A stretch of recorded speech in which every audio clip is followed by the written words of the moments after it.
sleep on each stadium is going to be done probably 4:45 Eastern, 1:45 Pacific. And a noon local start.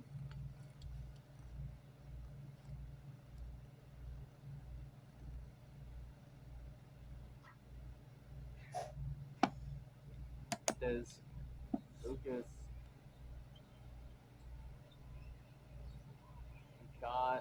lost it out of bounds.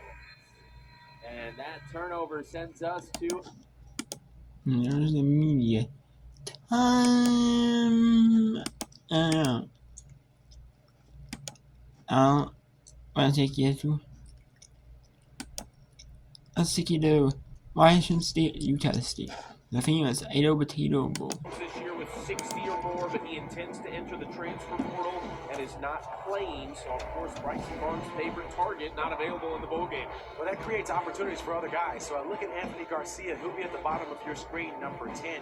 We've seen them do trick plays with him, but now he's at the wide receiver position. They just got to give him some opportunities to make plays in the air. Barnes didn't see the pressure coming. Gavin Barfield got there. His first sack of the season. Chucky, the timing of this is just perfect from Barfield.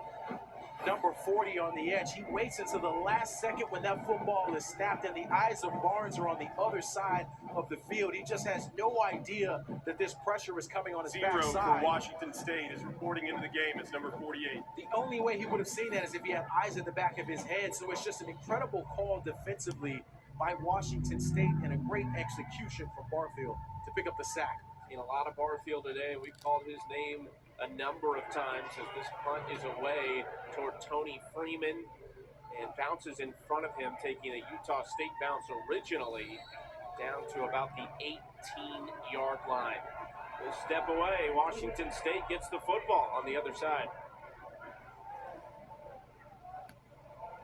And the famous Idaho Potato Bowl. Boise.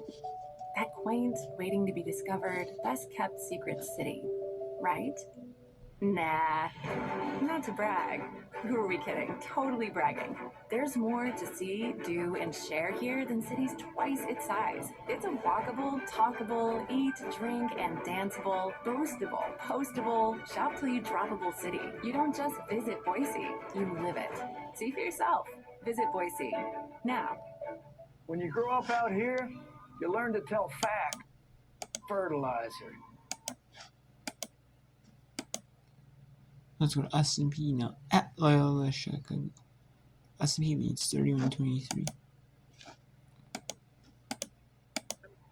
Here's 7.5 minutes still in the third. To corral that rebound.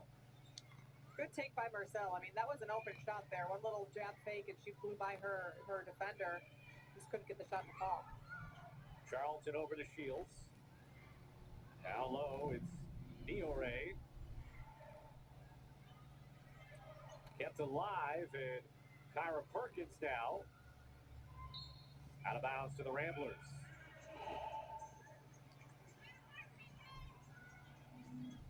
One of the things that stood out to me at half, I mean, looking at the stat sheet, is that Louisville had 2 assists in half versus 9 for Austin Peay.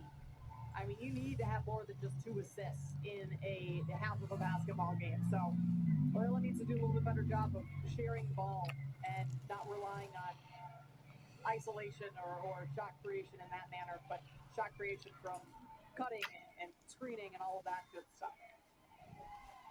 A little better here in the second half. Both of their buckets have been assisted on, and Loyola now trying to find some offensive momentum, outscoring Austin Peay 7-4 here in the quarter, make it 31-25 as Kinnis now up to 6 points.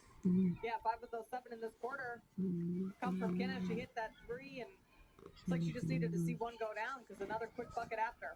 You almost say all 7 have come from her because she had the assist on the Vaughn bucket as Vaughn the rebound. Her 6th.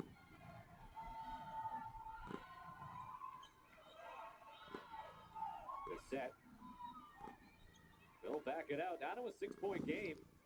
Austin Peay led by 13 in the second quarter. Bissett from Skokie misses the 3. And And then a held ball will give the ball to Austin Peay.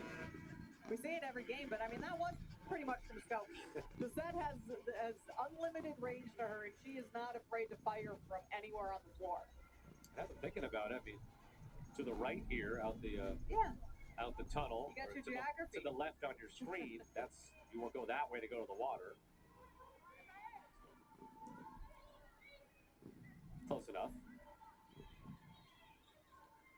31-25, Austin Peay the lead.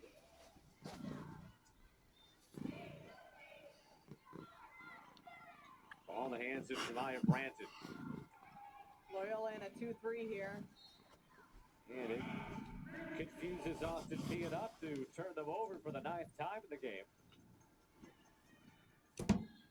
Oh, with 7 points. I should say for a 12th time. Loyola has 7 points and potentially up to 9 points off of turnovers from Austin Peay as Brooklyn Vaughn will go to the line. I like that Vaughn didn't wait for Austin Peay's defense to get set it all. I mean, she didn't even wait for a lot of her Loyola teammates to get up the floor. She saw the lane open in transition and went straight to the hoop. The third foul on Inez Niore, who has not gotten going this game. 5 points, 4 rebounds a game. As Vaughn able to get the bounce on the first free throw today, Niore no points forward. And if Washington State, Utah State doesn't end up becoming a blowout, I will not show you it. Because into Long Beach State, Superior Chicago,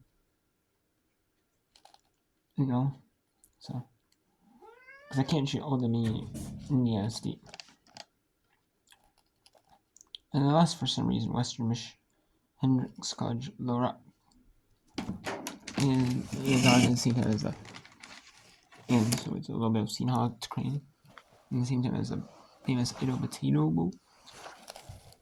I think that's in like overtime or something. That'd be the only way. But maybe. I also don't have the SC Network Plus to show you Sunday at number 23 Tennessee. So I can't show you that. And Indiana State doesn't bother to not paying like regular stream pass just for those games. Just for like a couple of sub games. So I'm not, so.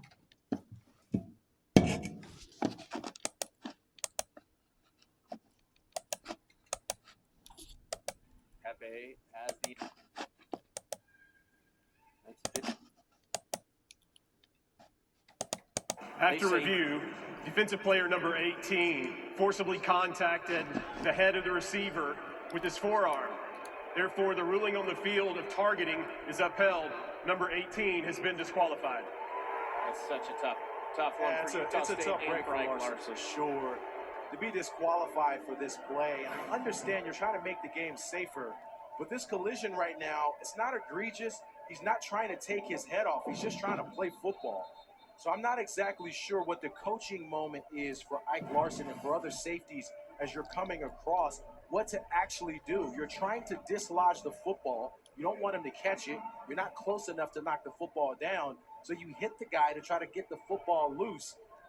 It's hard. I get that the game needs to be safer, but there also needs to be some moments where you have some grace with defenders of giving themselves a chance to play football. And that is the last play of his collegiate career right there. Eckhouse throwing on the next play. That is a crafty draw up from Danny Freund to slip that into Trey Lechner, the tight end, who is now down on the blue turf injured. Not sure what happened at the end of this play, but Lechner does a good job of just settling down after the block. Fakes the block on the wash down and then goes up the field to make the catch. Please reset the game clock to 8 minutes and 44 seconds. Throw down from Alevo there. As Lechner slow to get up. It's good to see him up and moving around on his own. Nice job of sneaking out on that play.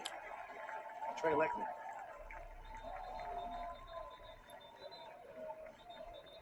Sets up Washington State 1st and 10 after the brief injury timeout.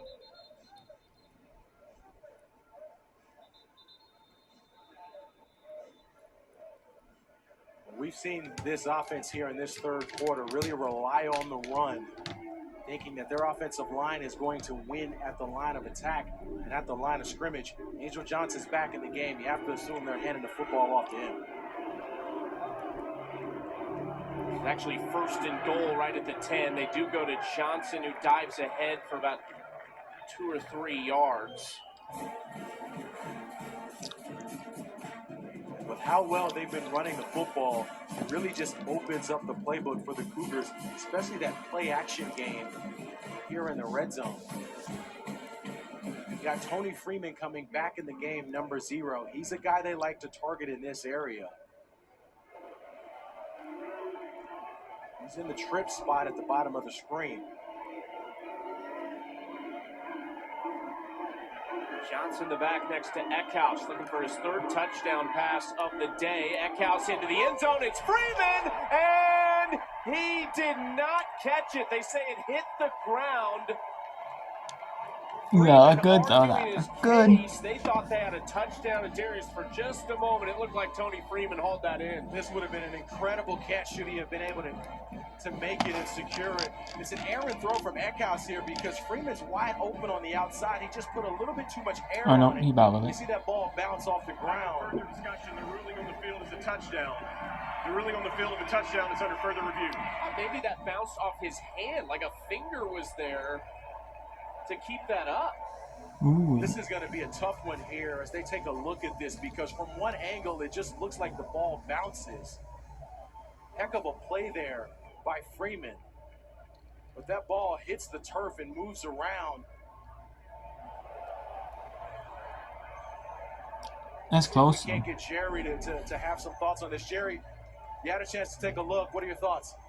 I think this will be overturned very quickly. The official on the field who made the original call, he was correct. I think he was talked out of it, and replay is going to definitely overturn this. This ball hits the ground. He loses control of it, so it is not a touchdown. We await the official review here. One thing I could think is when they came back and said, no, it is a touchdown, they thought maybe that there was there were fingers there that underneath the ball kept it up. But to Jerry and your point, I think it definitely looked like it hit the ground. This was one where he was After review, the receiver never maintained control of the ball prior to contacting the ground. Therefore, the ruling is an incomplete pass. I love that we have Jerry to make all these tough decisions for us too today. Well done, sir. Well done. That would have been a heck of a catch. Am I done for the day? That's it. Mic drop here. The way this is trending in the second half, we'll hear from Jerry plenty more. Washington State, though, now, Darius, a 3rd and goal from about the 8-yard line, trying to extend their lead even further. Debbie Eckhouse in his final collegiate game, looking for that 3rd touchdown pass. Time, throwing off his back foot and over the head of Meredith in the back of the end zone. Another stand for this Utah State defense. That's one of the few times here this second half we've seen the Aggies bring pressure. Brought both backers that time. Woods did a good job of picking up in protection. There's nowhere for Eckhouse to go with the football. Jack Stevens on again for a short field goal, this time from the left hash. It was made from 24 today, missed from 32. This is a 25-yarder.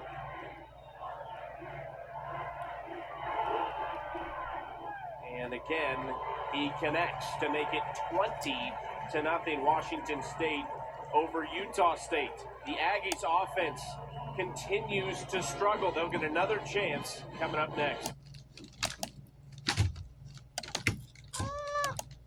No, I'm not going to see how at clean here.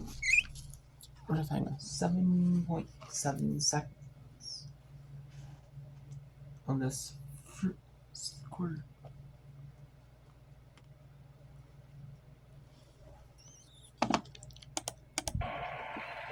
It's been a busy week for both these teams.